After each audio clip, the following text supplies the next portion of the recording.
Magandang hapon! Kumusta po? Narito po ulit ang update natin para sa lagay ng ating panahon. Ngayong hapon po ng August 31, 2025. Sa ngayon po ay patuloy pa rin natin na binabantayan ang sama ng panahon na humahatak po ng habagat at nasa silangan po ngayon ng Northern Samar, about 737 km east away, na kumikilos pa rin pa northward, pataas, habang patuloy pa rin nahahatakin ang habagat. Sakali po nalalakas yan bilang bagyo, ay tatawagin po sa local name na Bagyong Kiko, pero papalayo na po, papataas.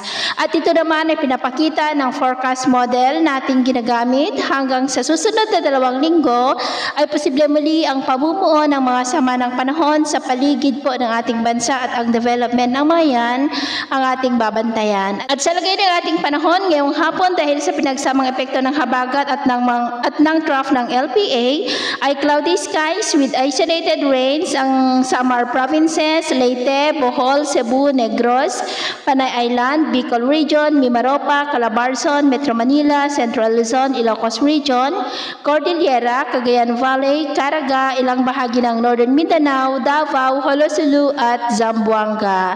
At mamayang gabi may mga isolated rains pa rin sa iba't ibang bahagi ng ating bansa, lalo na po dyan sa may Surigao del Norte, Zamboanga, Kabisayaan, Southern Luzon, Metro Manila, Central Luzon at ilang bahagi ng Northern Luzon. Kaya mag-ingat pa rin po tayo sa posibleng mga banta pa rin ng mga pagbaha at pagguho ng lupa. At sa atin naman pong mga baybayin, wala po tayong nakataas na namang gale warning signals, pero bayong pag-iingat lamang po kung papalaot tayo para mas makaiwas sa mga sakunang pangkaragatan. So, ito po ang latest update natin sa araw na ito. Takbo mo din si James na nagsasabing sa kahit na pagsubok po na darating sa ating buhay, huwag po tayong mawawalan ng pag-asa. Thank you and God bless!